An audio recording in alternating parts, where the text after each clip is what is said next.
Good morning, Shannon. Good morning, Douglas. Just from speaking where I am in Corner Brook, Newfoundland. So I just want to acknowledge the land in which I am performing from and reading and living today. So the ancestral homeland of the Beothuk, as well as traditional territory of the Beothuk and the Mi'kmaq. And because the L in NL is oft forgotten, let's not forget about the traditional and ancestral homelands of the Innu and Inuit and Labrador. And I'm coming to you specifically from Almastigwig, Bay of Islands, or Corner Brook, Newfoundland. And if I may take the moment to introduce Shannon Webb-Campbell, she is a member of the Halipuu Mi'kmaq First Nation. Her books include Still No Word, Breakwater in 2015, which was the recipient of Eagle Canada's Out in Print Award. There is one of my favorite books, I Am a Body of Land. That's Book Hug in 2019, and then forthcoming is also Lunar Tides, also for Book Hug in 2022. Shannon holds an MFA in creative writing from the University of British Columbia, an MA in English literature at Memorial University here in Newfoundland and Labrador, and is a doctoral student at the University of New Brunswick in the Department of English. And she's also the hardworking editor of Visual Arts News magazine. Thank you for that lovely introduction, Douglas. Well, I'm also going to introduce you. I'll first acknowledge that I'm in Mi'kmaq and Jabuktuk on the Great Harbor and the unceded territory of the Mi'kmaq. And it's a great pleasure for me to introduce Douglas Walbourne-Gough, who is also a member of Halipuu Mi'kmaq First Nation from Corner Brook, Newfoundland. His poetry and essays have appeared in journals and magazines across Canada, and he has worked in editorial capacities with both the Fiddlehead and Riddle Fence. Now in its third printing, Crow Gulch, one of my favorite books, was shortlisted for the 2020 Raymond Seuster Award, the 2019 Derek Walcott Prize for Poetry, and 2021 Newfoundland Reads Award. It was also longlisted for the 2020-21 First Nation Communities Read Award. He holds an MFA in creative writing UBC Okanagan and is pursuing a PhD in creative writing at the University of New Brunswick in Fredericton. He's my very dear friend and fellow poet companion. So how did you find yourself a poet? I was asked this recently, and it's the first time I guess I came up with the whole composed answer. I'll try to give the Reader's Digest condensed version here. I didn't even start writing poetry until I was in, I think it was maybe 23, 24. I hadn't really read any of it outside of prerequisite high school stuff until I took my very first poetry course with Dr. Stephanie McKenzie back in 2006, I believe, at Grenfell. And we studied Anarima Banerjee, Dion Brand, Olive Sr., Pamela Mordecai. And it was the line, it's from one of Dion Brand's poems in the collection Thirsty. Chloe sang the rivers of Babylon and then fell apart like cake. And that's the first time an image and metaphor like clicked with me. And I think that kind of hooked me. And then the very first poem I ever loved was John Steffler's That Night We Were Ravenous, which I've raved about everywhere I can. And then, yeah, just did a bad to mediocre at best job of imitating people I was reading for a long time. And I guess maybe 4 or 5 years into that, I might have started to begin to be a poet with a voice. It's quite a journey, isn't it? Yeah, very much. I read interviews and read about people who were reading and writing poetry from like age 5 to 7 years old, really young. And part of me is really envious of that, but I also wouldn't trade this experience that I have now for anything. So, if I may, to ask you the same question, how did you find yourself becoming a poet? It's kind of interesting to hear your journey. I didn't realize you didn't start writing till you were in your mid or early 20s. And it was sort of a similar thing for me. I used to write a lot of letters when I was younger, and I went to do my MFA imagining I was going to write a novel. And I took a course with Susan Musgrave, who I would say called out the poet in me, because I believe poetry was something this really highfalutin. I wasn't smart enough to understand it, let alone write it. And I think fairly similar to you, the experience of reading poetry in high school wasn't very inspiring. I mean, I did write some terrible poems in high school, but I wouldn't have imagined I'd become a poet.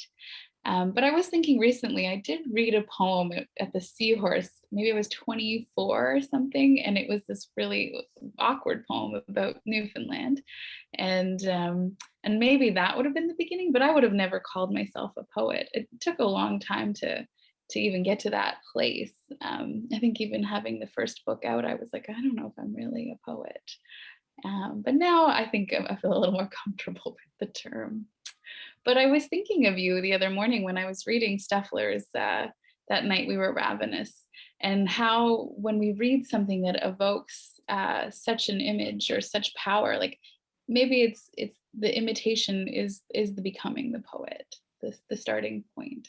Yeah, I've always thought of it because I apparently think in images and metaphor only now. maybe maybe because of the poetness, maybe because not. I don't know. I don't know which came first. Um, but I think about this as a continuum that has existed long before me, of course, and will go on long after.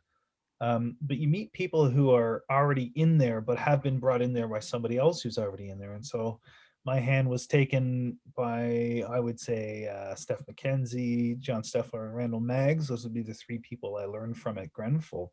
Yeah.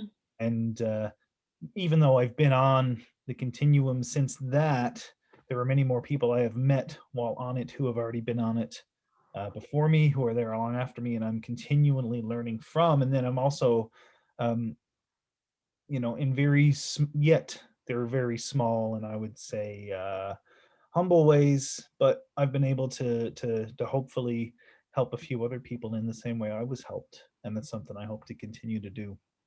Absolutely. I mean, I can't imagine you not a poet in some ways. But I think back to, we've been in poetry workshops together, and we'll probably teach poetry workshops and things like that. And just that idea of making space for people. And I think that the beginning of becoming a poet is such a fun and exciting stage, right? And like, it's really thrilling to have a book, but it's mostly exciting to be writing poems, right? Yeah, just to read a one-page piece of writing that can give me goosebumps or like break my heart, take my breath away, or get me up and out of my chair. And sometimes just I find myself reading a poem or even just a line and going yes out loud to myself in celebration of that person's poem or line or metaphor, whatever it may be. Like, how exciting is that? It happens on one page or one line sometimes. Often one line. I know it's like it pop rocks in the mind or something. Pop, yeah, I like that. I'm curious. I mean, so Crow Gulch is a collection. How did this book come to be? Oh, oh dear. Yeah, so that's nearly a decade of I'd say toil, but that has too much negative connotation with it. Um, there's a lot of work and a lot of love. There's patience. There's learning. There was a lot of fear, anxiety. Uh, but research, I guess, is the biggest one, and it was triggered. All of this kind of started to roll this when I read Percy Jane's House of Hate for the second time. I read it first, I guess, as a Corner Brook novel as a teenager, and despite my problems with the book, like it's one of those things. Like there has to be room for two things that are seemingly contradictory but simultaneously true. So that book is incredibly well written, and I'd encourage anybody who either lives here or has lived here for a while, has worked here, gone to school here. If you want to understand a lot of Corner Brook and how it came to be, that's a really good book to do so. But it's also a book that uses Crow Gulch and predominantly the women and often the children of Crow Gulch as this negative foil for everything else in the book. So I'm, I'm not writing to say, you know, Percy James was wrong, his book sucks, just to cancel that. Like, that book is part of it, but I wanted to write a counter narrative that added some context, some humanity, and just another way of looking at the place, people, and story around Crow Gulch. Yeah, I've spoken more about it elsewhere, but I think I like that summation there for the time being. Well, how about yourself with I Am a Body of Land? Because for me, the last few years of just really living into and living up to, hopefully, this mixed existence of what it is to be, in my case, a mixed and adopted Mi'kmaq Newfoundlander, or in just more general terms, like, let, for a second, let's wrestle with that term Mi'kmaq Newfoundlander or Indigenous Newfoundlander for a second. Yeah. Hold that space for a moment and breathe. So for me, reading this book was, it gave me permission to not be so hesitant, to not be so ashamed or afraid or anxious about that, to assert myself as myself. And this book made me think of the phrase, which is so simple, but I exist, and Mm. that is what it is. So yeah, how did I Am a Body of Land come to be for you? I Am a Body of Land, of course, was a revisioning of an earlier text. Who took my sister, and through breaching Indigenous protocol, I ended up working with Lee Miracle and revising the book, and it became a completely different text, really, more about poetic responsibility and accountability, but largely a testament to I exist, an Indigenous person from Newfoundland, a mixed settler perspective of trying to find a sense of place and a sense of home. The book is dedicated to anyone finding their way home. And I really wish that I had read Crow Gulch when I was writing I Am a Body of Land. Because, prior to meeting you, I didn't really know that you existed. So I exist and you exist. And our books are almost, they're definitely kin in some of the questions and some of the understandings of what does it mean to be part of the Halapu Mi'kmaq First Nation? What does it mean to be Indigenous from Newfoundland or to Newfoundland? And I think the book has several different questions in there, but the biggest one is not do I exist? It's almost a statement. I exist. Yeah, it was reading it. I got to stand a little taller and continue, I guess, the research and thinking, feeling, and living, because I think that thinking, feeling, and living is the research that I'm doing. Partially, with Crow Gulch, but also with the next book that I'll work on through the thesis and stuff. And yeah, it's been an important book for me. Your book, sorry. Not to confuse myself with like talking up my own book. That's poor form. Like, your book's pretty important to me. So Well, that's a nice reciprocity. Yeah.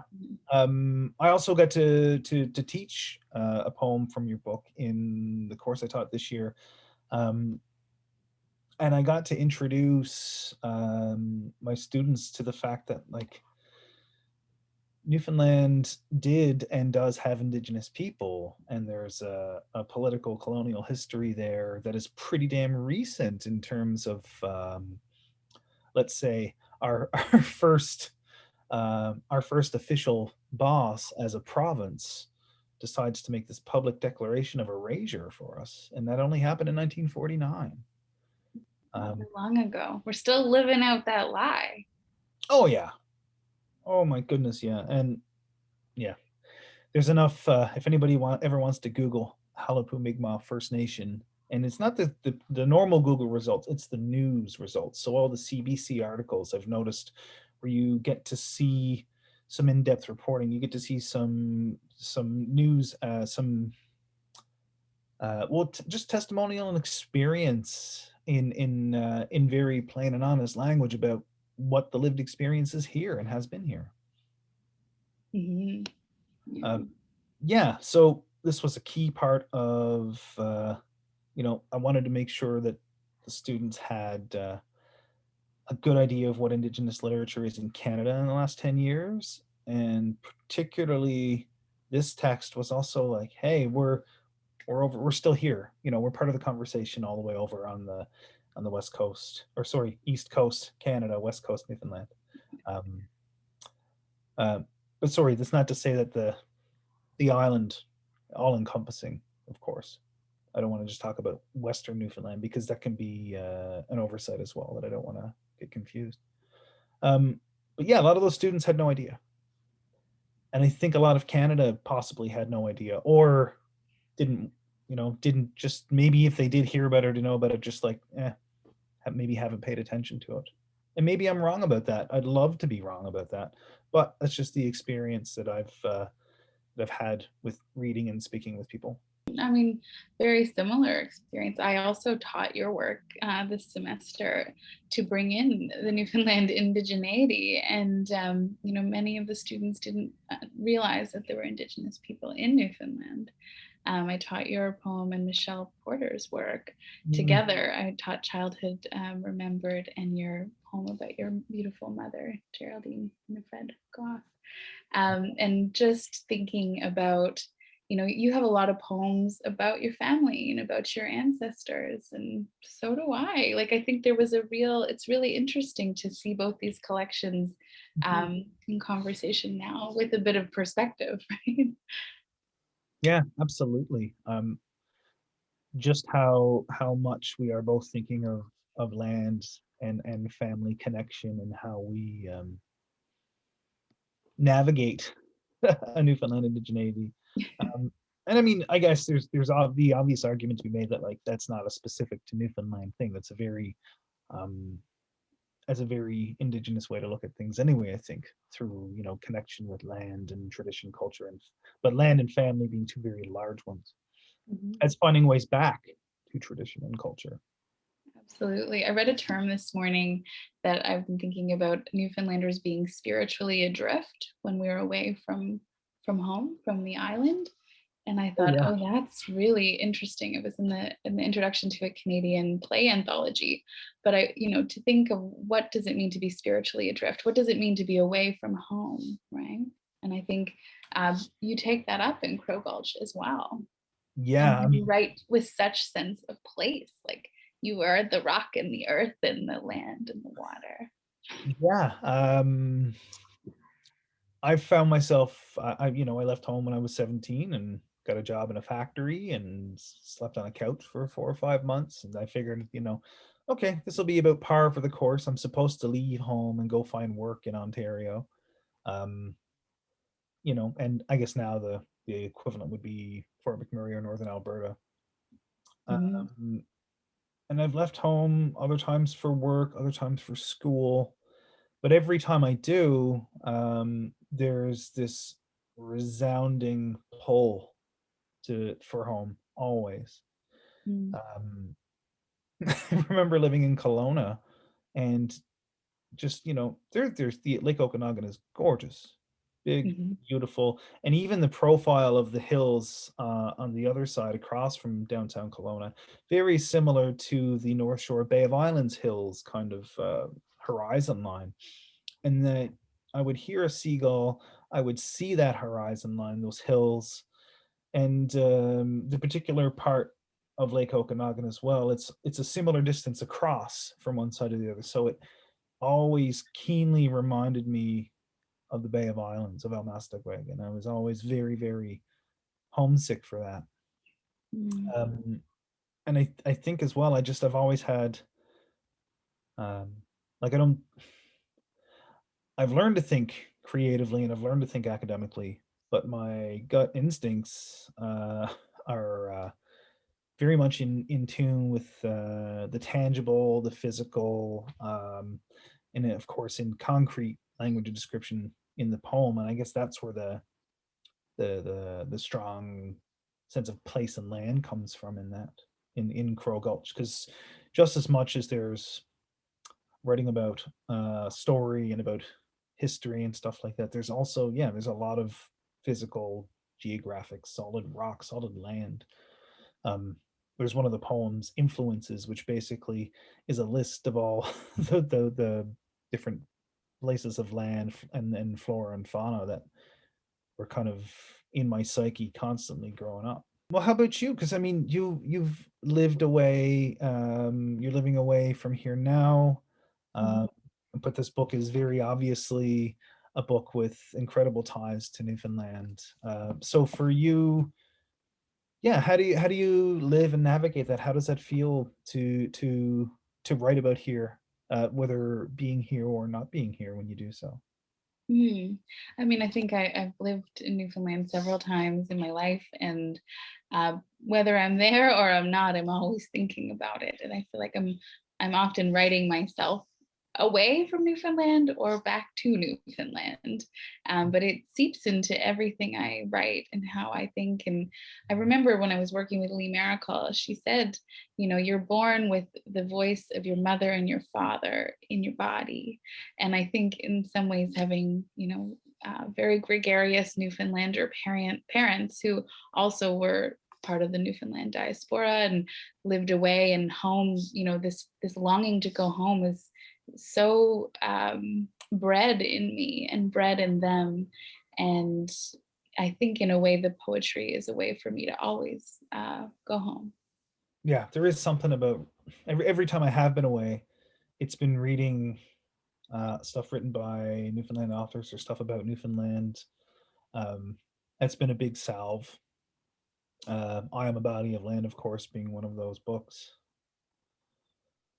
And just, I mean, the title. Yeah, it's one of those titles like I wish I had that title, but I'm very, very glad that you do. Sweet. Well, Lee Miracle helped me with the title. She found Yeah. it in the poem. She's like, I think it's one of these lines, and that was the one she said. Speaking of being like a poet and what that is, like there was certainly no, like there may be solitude in the writing and in some of the editing, but my goodness, what a there's the idea of like it takes a community or a village to raise a child, and I would say it takes a similar a small army to put together to perfect, to realize, to help support and love a book into being. I'm just so glad you had that opportunity to work with Lee. Yeah, it was incredible. I thought you were going to say it takes a village to raise a poet. And I was like, well, yeah, that's probably true too. I think maybe I say a thing and I think then you improve it. Well, speaking of, a community bringing something together, we both thought it would be fun that we would read to each other from one another's books. And as I'm longing for home and missing those beautiful cliffs and that wild roaring ocean, I thought I would read Cedar Cove Revisited for John Steffler from Douglas's beautiful collection, Crow Gulch. No straight lines to square yourself. Even horizon reads harsh. Gray seas butt shore and sky. Bearings taken from the hunchback of Guernsey Island. Here, hands were rough-hewn, akin to volcanic coast. Digits of crag crammed close, clamped on spades and hatchets, mended nets, clung to what little food this shallow soil allowed. Nails worn blunt and broken, bulged knuckles gnarled from the brutal fusion of earth's work. Land this old knows better than to beg. Knows you'll come back hungry.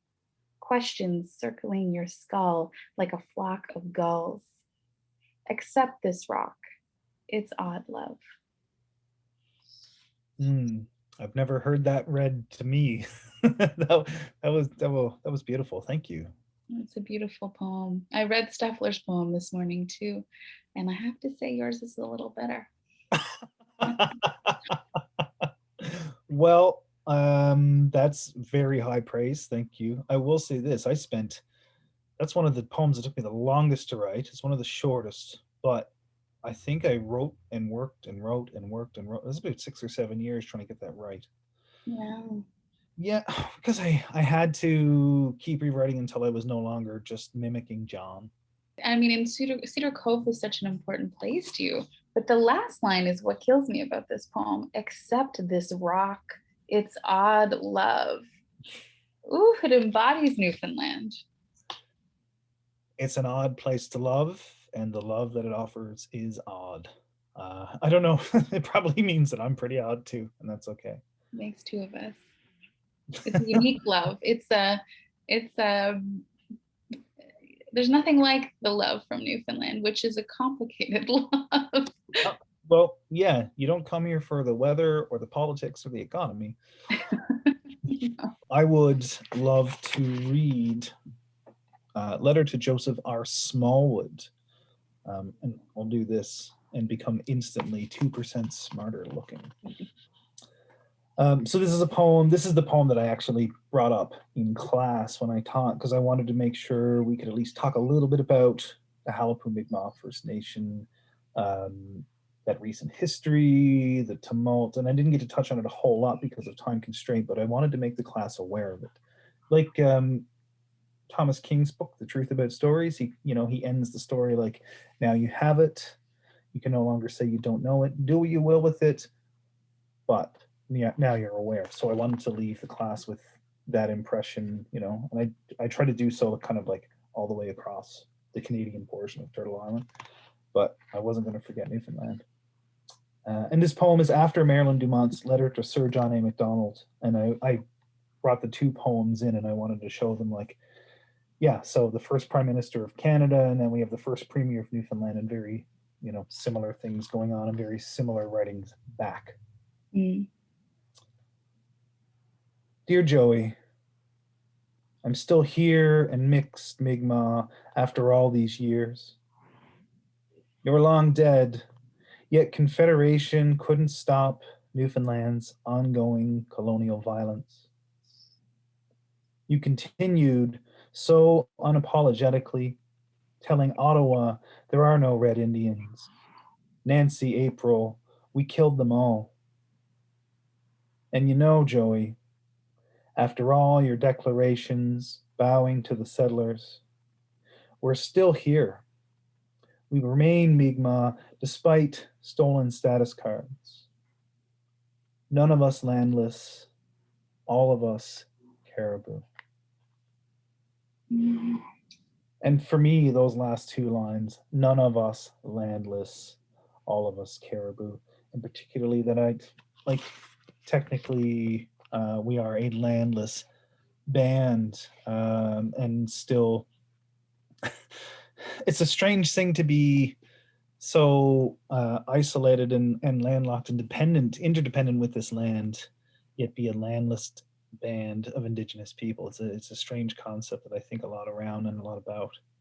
I don't have any answers yet, and maybe I never will, but I'm always going to think about it. So we're kind of unique because very few First Nations are would be landless, and then it's a place like Newfoundland where there's really no lack of land. It's all land, right, and water. But I feel like those, the writing that poem, of course, is a big nod to Marilyn Dumont. And Lee sent me right directly to Marilyn and said, you show her your poem and see what she thinks. And I was so intimidated, but it was so beautiful to hear back from Marilyn. And, I love her poem. Of course, it came from that. But I was like, I have a bone to pick with you, Joey Smallwood, and I'm not done. Just getting started. I am certainly taking inspiration from that same bone to pick, and that's how that's going to be one of the main, I guess, guideposts for the doctoral thesis, both like the academic and the creative part of that. Me too. I think we'll be picking bones with him for a while. Yeah, to that effect, can I ask you, like, what are you working on now? Well, for my doctoral thesis as well, I'm working on a novel called Only Young, which there is a poem that sort of references some of the idea of the novel in I Am a Body of Land. And then, of course, Lunar Tides is my forthcoming collection with Book Hug in the spring of 2022, which charts through the moon phases, various stages of grief, love, longing, and of course the tidal rhythms, which is a book I started writing in St. John, and now I'm back in Halifax, and it's very much a port city book of poetry. There's something about them. There really is. If there's a body of water, I'll be there. You got a ship that comes in? Okay, I'm coming. I'll move there. What about you? What are you working on?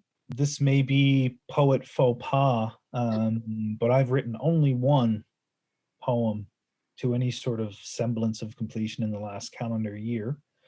Many obvious reasons for that. But I also have a lot stored up in the mind and in the heart that's going to go toward the next collection, which of course will be part of the thesis. Mm-hmm. I decided to take it easy on myself, and I'm going to write about, try to take on the, I guess, the Newfoundland Indigenous experience in the context of the Halapu Mi'kmaq First Nation enrollment process. Ooh. Yeah, and I have no idea how that is going to go, but, approaching it with open mind, a good heart, and a straight spine, with much, much help along the way in terms of some guidance. There's going to be a lot of humbling that I'm going to experience and feel. I'm sure I'll learn and relearn a whole lot of things, things I had no idea about, and other things I thought I knew a thing or two about. So, yeah, it's not going to be written from an authoritative perspective whatsoever, but definitely in an exploratory and experiential one, and hopefully that same amount of love that I hope came across in Crow Gulch can do so in this next book, which is tentatively titled Island. But I also know there's the Alistair MacLeod book of the same name, which is quite popular in this end of Canada and beyond. So who knows? Maybe I'll have to rethink the title. We might add on to Island, or it's a good title because I think it, will give it. The island is the biggest part, the factor of almost all of this, and the enrollment process. It's very complicated. There's lots for you to mine there. Oh yeah, I mean, even as recently as a couple of weeks ago, there were very large federal legal decisions surrounding it. Yeah.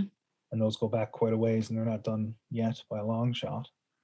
I also think about the title Island and like the laughableness, if laughableness is a word, the laughable idea that I as an individual could be an island and so disconnected and isolated, when in fact it's very, very opposite to be true, or the very opposite of that is true.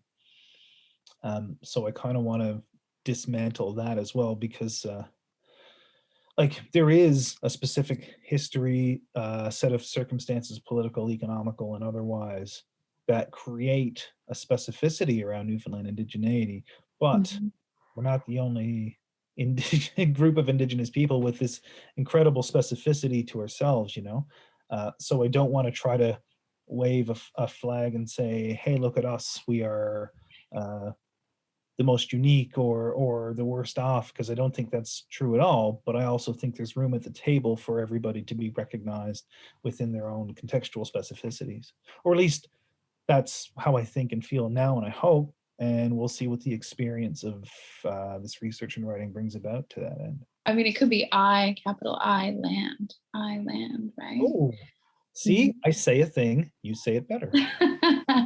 I don't know if that's true, but it's interesting because my novel also is going to discuss the enrollment process, because it's been quite an experience to have endured, I guess.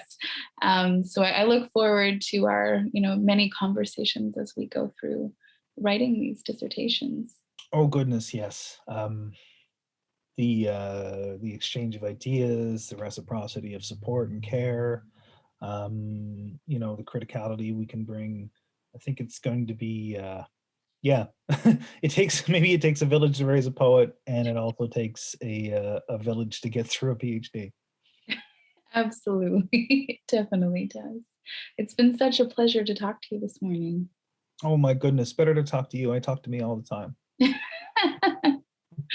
Oh, well, Alan. Well, and back, thank you very much and enjoy your day.